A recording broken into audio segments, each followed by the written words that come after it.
नमस्कार, प्राइम उत्तर प्रदेश देख रहे हैं आप। मैं हूं आपके साथ रामकृष्ण शुक्ला। शुरुआत करने के साथ ही अहम खबर, जहां यूपी और उत्तराखंड के कोऑर्डिनेटर्स बैठक में बसपा ने आगामी लोकसभा चुनाव के लिए गिरीश जाटव को चुनावी मैदान में उतार दिया है।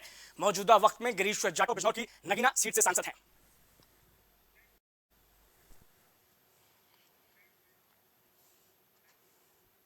लोकसभा चुनाव के ऐलान के साथ चुनाव को लेकर बसपा ने शंखनाद कर दिया, जिसके लिए बसपा ने 4 उम्मीदवारों के नाम की घोषणा की है।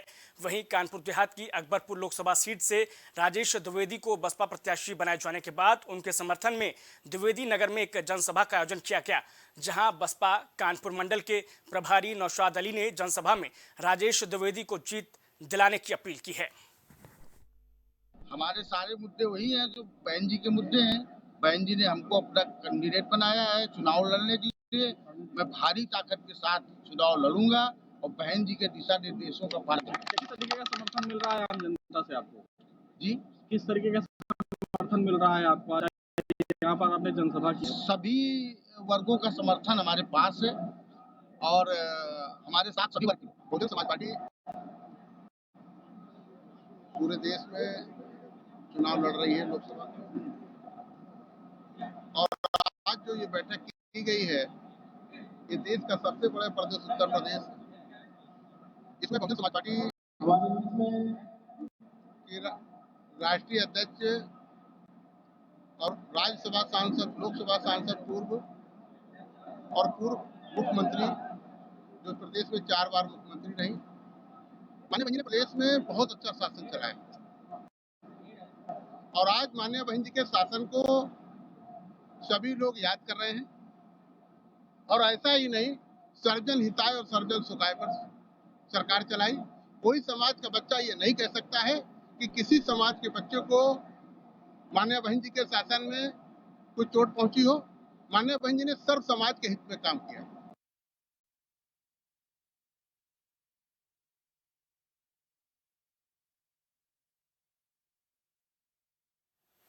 इस बीच बड़ी खबर बरेली से आ रही, जहां पर आईएमसी प्रमुख मौलाना तौकीर रजा की मुश्किलें बढ़ी हैं। जी हां, तस्वीर के जरिए देखिए, उनके दरवाजे पर ये नोटिस चस्पा किया गया पुलिस के जरिए। वारंट का नोटिस है। 19 मार्च को उन्हें कोर्ट में पेश होने का आदेश दिया गया है, लेकिन इस बीच वो अपने घर से फरार मिले और दंगे के मास्टरमाइंड है। 2010 में होली के दौरान दंगे भड़के थे और उसी दंगे के मास्टरमाइंड बताए जाते हैं मौलाना तौकीर रजा। आरोप उन पर है 2010 के दंगों को भड़काने का।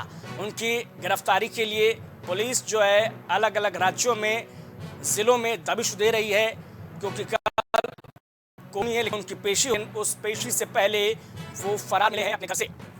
इसके लिए पश्चिम बंगाल समेत अलग अलग राज्यों में पुलिस दबिश दे रही है, लेकिन आलम यह है कि मौलाना तौकीर रजा का कोई अता पता नहीं मिला है।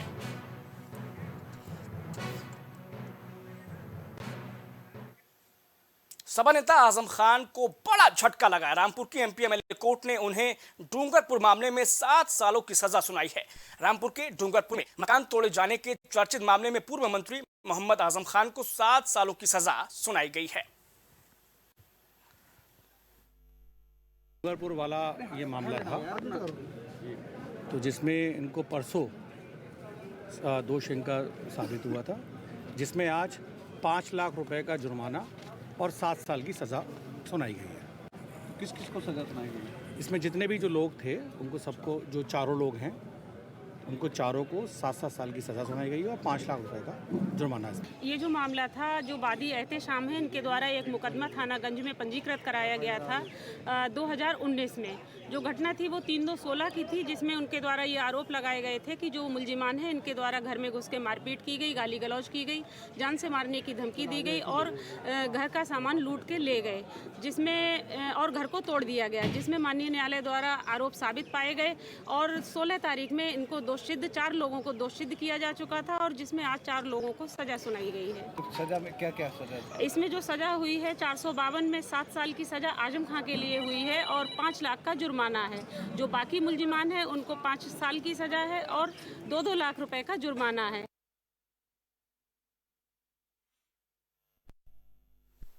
मुजफ्फरनगर में सिपाही चंद्र प्रकाश ने शिक्षक की कार्बाइन से गोली मारकर हत्या की थी, जिस पर अब गुस्साए शिक्षकों ने काम का बहिष्कार करते हुए प्रदर्शन किया है। वहीं प्रदर्शन कर रहे शिक्षकों की मांग है कि शिक्षक के परिवार को 5 करोड़ की आर्थिक मदद और एक सदस्य को नौकरी दी जाए।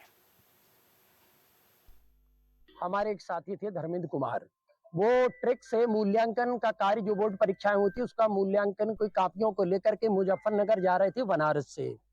किसी बात को लेकर के 4th क्लास के कर्मचारी उसमें साथ में थे। उस बात को लेकर के वो सिपाही से विवाद, चंद्र प्रकाश नामक सिपाही से विवाद हो गया और उसने कुछ सोचा ना समझा गोली और तोड़ 5 राउंड निकाल दिए और हमारा शिक्षक साथी वहीं शहीद हो गया। टीचर हैं, शिक्षक हैं, जो जिनका नाम है धर्मेंद्र सिंह, वो वाराणसी के हैं। वो मुजफ्फरनगर कॉपियों के बंडल के साथ जा रहे थे ट्रक से। उसमें ऐसा वहाँ हादसा होता है। पहली बात तो मूल्यांकन बंडल जहाँ जा रहे हैं वहाँ तो एक तो गेट नहीं खोला गया कि ट्रक अंदर आकर के खड़ा हो जाए, जिससे थोड़ा पहले सेफ्टी हो जाए। उसके बाद अगर किसी कारण बस वो ट्रक बाहर खड़ा हुआ है तो जो शिक्षक के साथ हमारे सुरक्षाकर्मी गए थे, वो सुरक्षाकर्मी ही उन शिक्षक के भक्षक बन जाते हैं। तो ऐसे में शासन का वो बनता है कि वो अगर शिक्षकों की ड्यूटी लगा रहे हैं, कहीं भेज रहे हैं, तो उनकी पूर्णतया सुरक्षा की जाए। हमारे एक अध्यापक जो कॉपी लेके वाराणसी से आए थे, उनका मर्डर कर दिया गया गाड़ी के अंदर ही। वहाँ पे एक सिपाही थे जिन्होंने कार्बाइन से उन पे अनाधुन गोलियां चला दी। हम इसकी घोर निंदा करते हैं और हमने 5 सूत्री मांगे डीएम साहब को लिख के आगे मुख्यमंत्री को प्रेषित करवा दी है। हमारी मुख्य मांगे हैं कि लगभग 10 करोड़ रुपए उस अध्यापक के परिवारजनों को दिया जाए।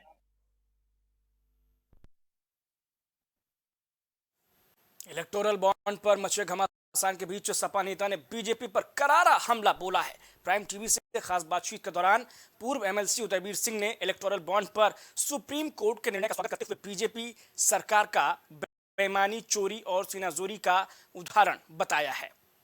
समाजवादी पार्टी के नेता उदयवीर सिंह जी इस वक्त हमारे साथ बातचीत के लिए मौजूद हैं। सर, इलेक्टोरल बॉन्ड को लेकर सुप्रीम कोर्ट ने आज जो है एसबीआई चेयरमैन को फटकार लगाते हुए सभी आंकड़े सार्वजनिक करने के लिए कहा है, क्या कहेंगे सर इस पे?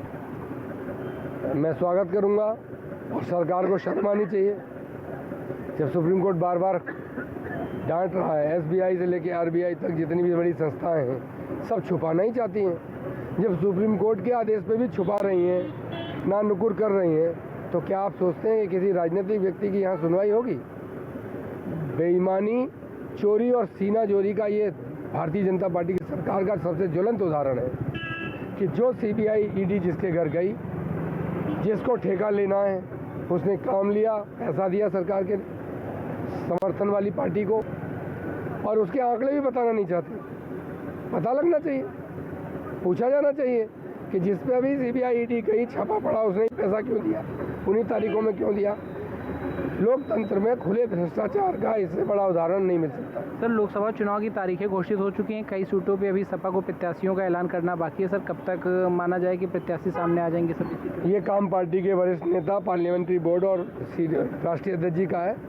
वो लोग अपना काम कर रहे हैं और समय से घोषणा कर देंगे, आपको सूचना मिल जाएगी। सर, कांग्रेस जो है अभी 17 सीटों पे नाम नहीं तय कर पाई है। उनकी भी पार्टी की वरिष्ठ कमेटी जो है, उनकी सीनियर मोस्ट कमेटी है जिसको वो लोग सीसी कहते हैं, उसकी मीटिंग शायद मुझे पता लगा प्रस्तावित है और जल्दी घोषित कर देंगे। सर, बीजेपी अपने कई सांसदों की टिकट काटने जा रही है, तो सर ऐसे में आप लोग क्या उन लोगों से संपर्क में हैं? हम क्यों संपर्क करेंगे? बीजेपी अपना संभाले। बीजेपी की सरकार ने काम नहीं किया। जो सांसद हैं, बीजेपी तो बहुत दावा कर रही थी 80% काट देंगे, हिम्मत नहीं कर पा रही, नहीं काट पा रही जितना काटना चाहिए था।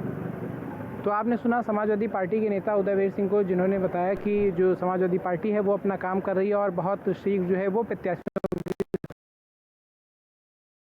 सूची। प्राइम के साथ अभिनव सिंह, टीवी, लखनऊ।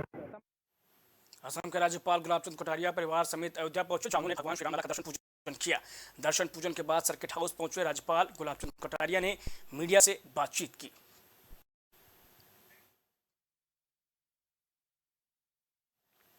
अलीगढ़ के थाना लोध इलाके में हरियाणा से शराब की सूचना मुखबिर ने अलीगढ़ की लोधा पुलिस को दी, जिसकी सूचना पर पुलिस की आरोपी से मुठभेड़ हो गई। इसमें आरोपी के पैर में गोली लगी है।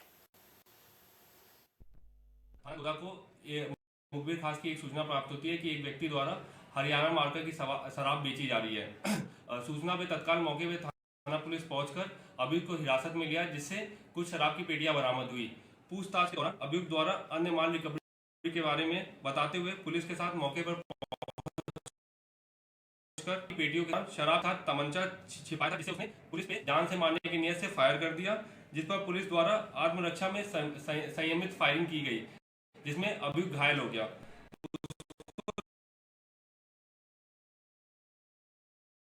आगे की विधिक कार्रवाई चलित है। लोकसभा में चुनाव की तैयारियां सुलाने और शिकायत कंट्रोल रूम सहित निर्वाचन कार्यालय का औचक निरीक्षण किया। इस दौरान उन्होंने वक्त एक ब्रेक करेंगे, ब्रेक के उस पार भी खबरें लगातार जारी हैं।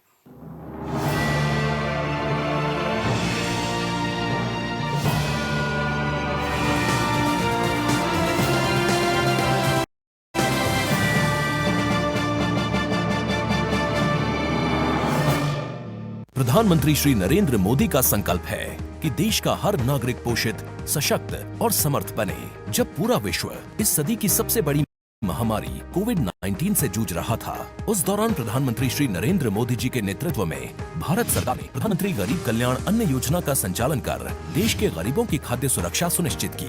इसी संवेदनशीलता को जारी रखते हुए आज 80 करोड़ से भी ज्यादा लोगों को मुफ्त अनाज दिया जा रहा है। सभी को अनाज, पोषित समाज। प्रॉब्लम्स थी, जो मेरे को प्रॉब्लम थी, वो अब I think so 70% is improved. ठीक है, मेरे को एंकल में प्रॉब्लम थी एंड मेरे को नसेस मसल्स प्रॉब्लम थी, क्योंकि मसल्स में काफ़ी पेन रहती है, जो अब की इस टाइम पर एक बार ही मैंने लिया, मैं लास्ट टाइम आया था, उसके बाद मैं दोबारा 70% इज इम्प्रूव्ड, जो कि डॉक्टर नहीं कर सका। मैंने हाँ, मतलब मैं गंगा राम के हॉस्पिटल के डॉक्टर से तकरीबन 2 साल तक ये ट्रीटमेंट करा था, कि उनको समझ ही नहीं आया ये प्रॉब्लम क्या है। दैट इज अब बेटर है।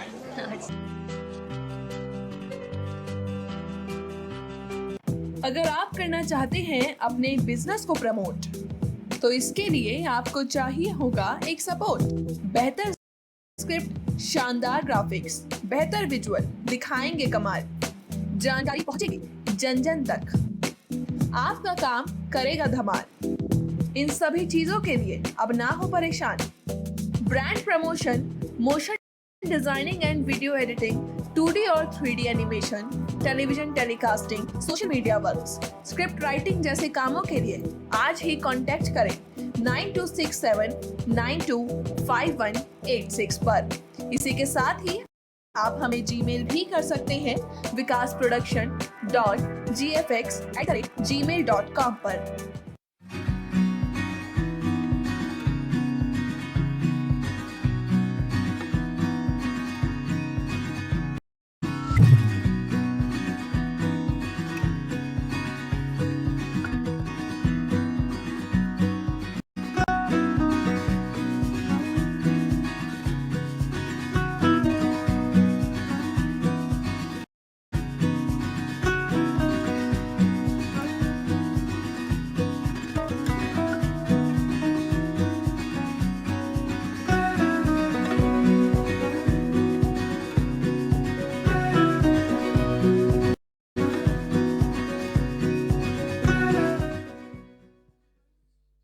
सजेगी चुनावी महफिल, उड़ेगा गुलाल। जश्न होली में सियासत धुआंधार, गीतों से सजेगा मंच, कविताओं में घुलेगा सियासी रंग, रंगों के बीच सियासी हुड़दंग। देखिए होली के सतरंगी रंग प्राइम टीवी के संग 22 मार्च को शाम 4 से रात 8 बजे।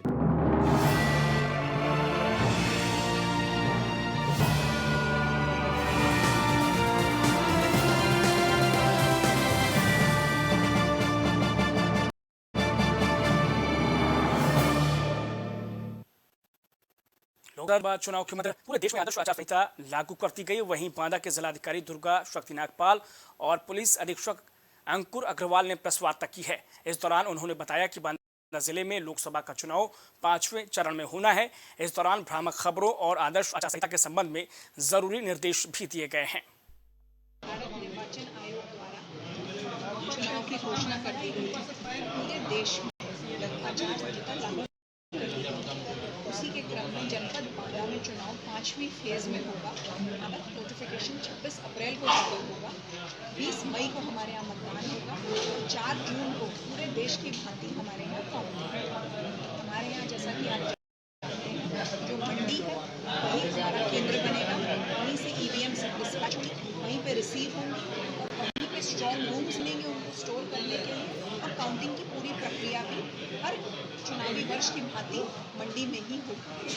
हमारे यहाँ कुल 1389 उधर विश्व प्रसिद्ध बरसाना की प्रेम भरी लठमार होली सकुशल संपन्न हुई है। हुरियारिन एकत्रित होकर रंगीली गली में नंदगांव के हुरियारों को मजाकिया अंदाज में पीटती हैं। नंदगांव के हुरियारे सिर पर ढाल रखकर हुरियारिनों के लट से अपना बचाव करते हैं। इस बीच प्रशासनिक स्तर पर सुरक्षा के चाक चौबंद इंतजाम देखे गए हैं और हम अपने भाग्य पे उतराना चाहते हैं। हम यहाँ की बहुएं हैं, ये हमारा बहुत बड़ा नसीब है और इस होली में हमारा महत्व बहुत ज़्यादा है। कैसे तैयारी करते हैं आप लोग?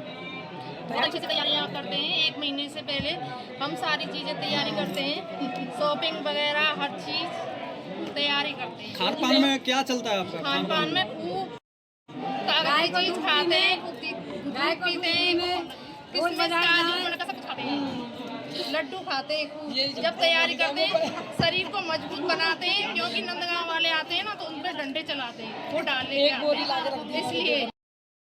तो किसी को चोट नहीं आती है? नहीं, बिल्कुल नहीं। किसकी कृपा है? बाई चांस चोट आ भी जाती है। नहीं, बाई चांस चोट आ भी जाती है। आज यहाँ पे ब्रज में राधा रानी श्री कृष्ण भगवान इस ब्रज में घूमते रहते हैं, तो उसी समय जरा सी रज लेके लगा लो, आपकी चोट गायब हो जाएगी। एटा पुलिस ने लोकसभा चुनाव के मद्देनजर वारंटियों के खिलाफ मोर्चा खोल दिया, जहां अलग अलग थाना इलाकों से गैर जमानती वारंटियों को गिरफ्तार किया गया है।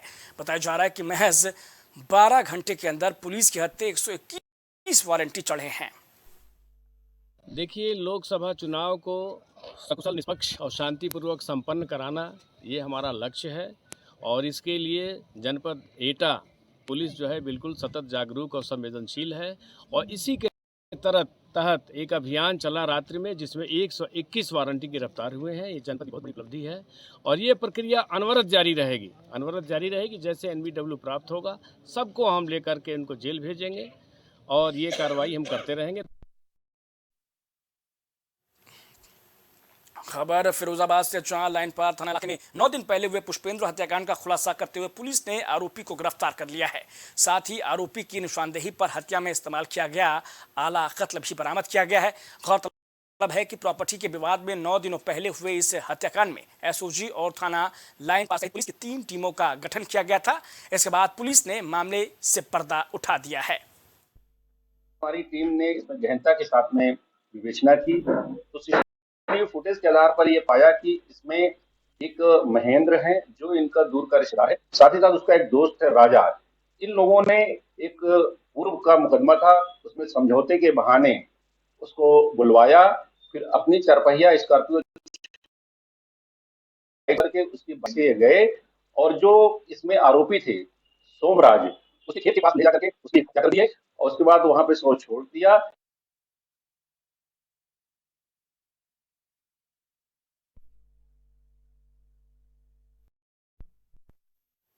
यूपी बोर्ड परीक्षाओं की कॉपियों को मूल्यांकन के लिए ले जा रहे शिक्षक की सुरक्षा में तैनात पुलिसकर्मियों ने मुजफ्फरनगर जिले में गोली मारकर हत्या किए जाने से आक्रोशित के बैनर पर संघ तले इकट्ठा हुए शिक्षकों ने एक दिन मूल्यांकन कार्य का बहिष्कार करते हुए राष्ट्रीय राजमार्ग पर जाम लगा दिया और दोषी पुलिसकर्मियों के खिलाफ कार्रवाई किए जाने की मांग करते हुए ज्ञापन सौंपा है।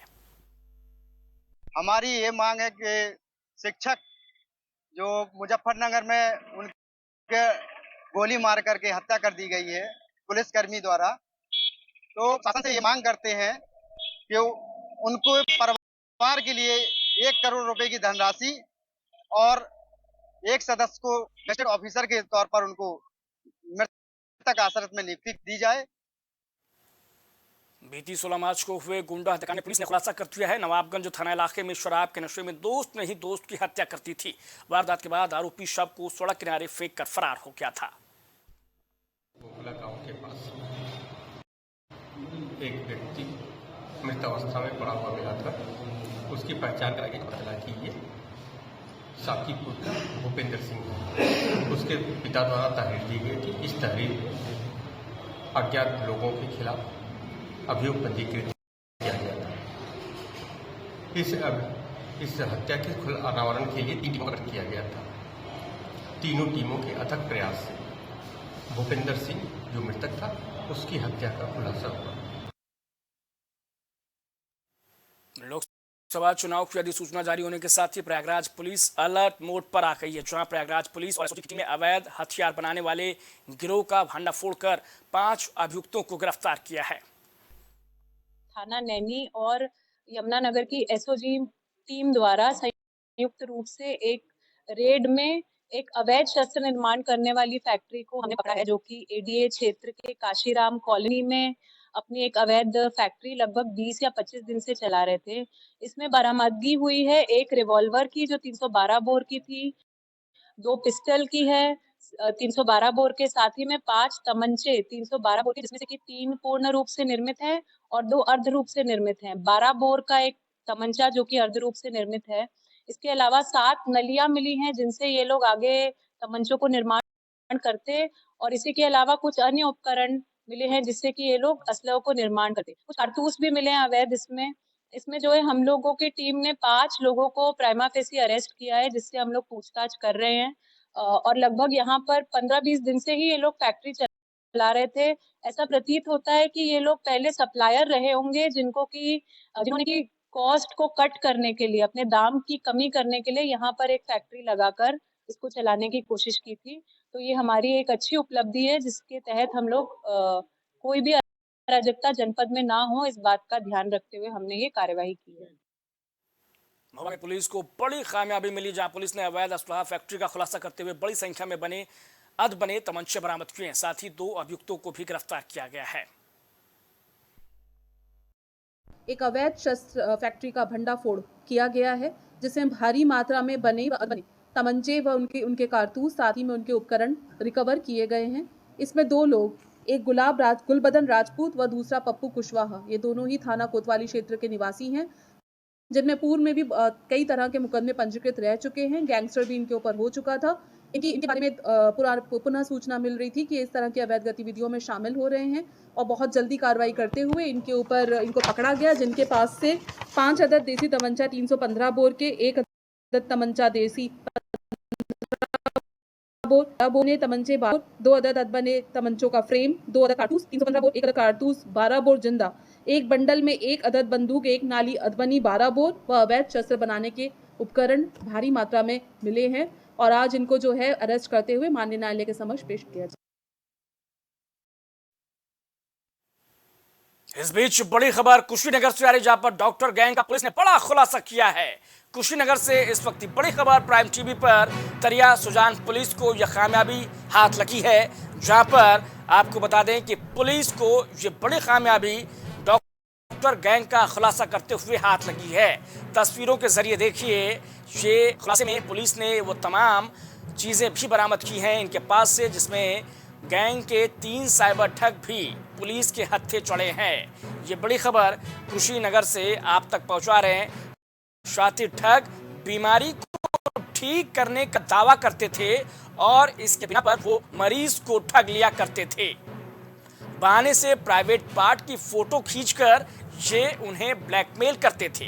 देखिए, ब्लैकमेलिंग और ठगी के कारस्तानी किस तरीके से अंजाम दी जाती थी कि डॉक्टर बनकर वो मरीजों को अपने झांसे में लेते थे, उनके प्राइवेट पार्ट के फोटो खींचते थे और उसके बाद उन्हें ब्लैकमेल किया जाता था। तरिया सुजान पुलिस कुशीनगर का ये मामला है कि डॉक्टर किस तरीके से तमाम इस तरीके की घटनाओं को अंजाम दे रहा था, लेकिन आखिरकार अब वो गैंग पुलिस के हत्थे चढ़ गया है। आप भी सावधान और सतर्क रहिए, क्योंकि इस तरीके के गैंग अन्य जिलों में भी सक्रिय हो सकते हैं। जनपद कुशीनगर क्षेत्र के अंतर्गत थाना तरिया सुजान और साइबर टीम ने एक सराहनीय कार्य करते हुए अंतर्राज्यीय बंजारा डॉक्टर गैंग का फर्जीवाड़ा जो था उसको पूरा पर्दाफाश किया है और इसमें 3 व्यक्तियों की गिरफ्तारी हुई है, जिनके नाम संजय सिंह बंजारा, बंटी सिंह बंजारा और समीर बंजारा हैं। इनके पास से 3 लाख रुपए से अधिक नकद की बरामदगी हुई है। साथ ही साथ बेशकीमती जो हीरे जवाहरात और सोने और चांदी के आभूषण हैं उसको भी बरामद किया गया है। साथ ही साथ एक बोलेरो, एक मिनी वैन जिसमें ये अपराध कारित किया करते थे उसको भी बरामद किया गया है। कई फर्जी आधार कार्ड, सिम और पासपोर्ट और इस तरह की चीज़ें भी इनके द्वारा बरामद की गई हैं। इनके अपराध कारित करने का तरीका जो था, ये प्रायः लोगों को सेक्सुअल डिजीज़ के नाम पर ट्रीटमेंट दिया करते थे और सेक्सुअल इनहेंस ड्रग दिया करते थे और जब इनकी निजी जानकारियां लोगों के पास आ जाती थी इनके पास, तो वो उनको ब्लैकमेल किया करते थे और उसके बदले इनके पास से काफ़ी पैसे ये ठगी के माध्यम से और ब्लैकमेलिंग के माध्यम से एकत्रित करते थे और उनको ऑनलाइन ट्रांजैक्शन करा के दूरस्थ अकाउंट में ट्रांसपोर्ट कराते थे और वहाँ से ये पैसे कलेक्ट करते थे। तो प्राइम उत्तर प्रदेश में इतना, लेकिन प्राइम टीवी बरखा बड़े लगातार जारी है।